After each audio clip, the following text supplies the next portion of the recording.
će nam svima to prijati i punim srcima ćemo otići odavde.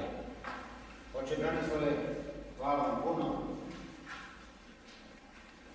Nek je vama Bog pomogne, ali ne, i vama. Da će Bog. Evo ovako,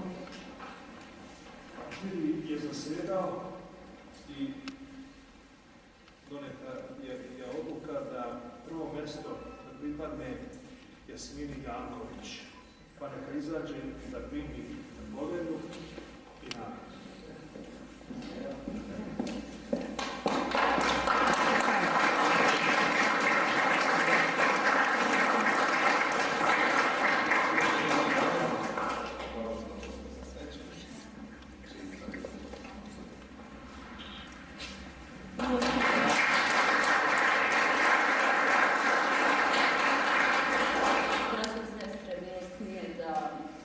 Baš na ovom mjestu, uoči moje slave, Svete Petke,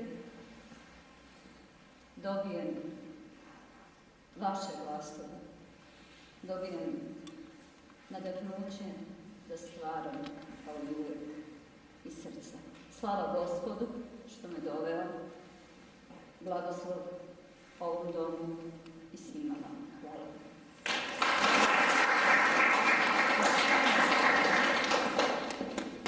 Mjesto Veselin Đeletović.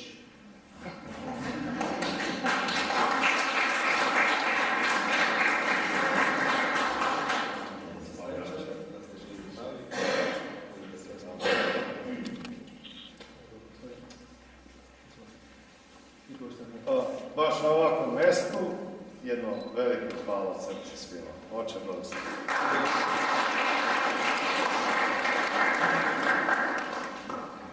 Treće mjesto, Vuk Pantović. Bravo.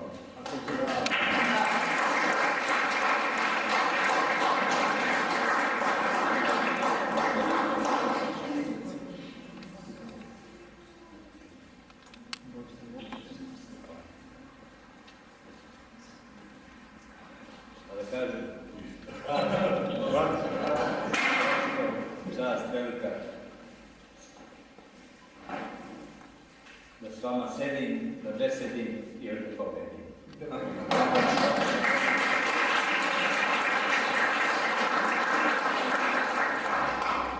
Sad bi zamolio sve ovdje koji su s nama u hramu, bilo bi dobro da opet nastavimo ovo druženje, ako smo mogućnosti bi mi voleli, da se svi vratimo autobusom do sale Zavičaj na svečanu večeru i da se još malo družimo i da to druženje i nastavimo. Pa eto, poslije bogosluženja da krenemo svi u opću.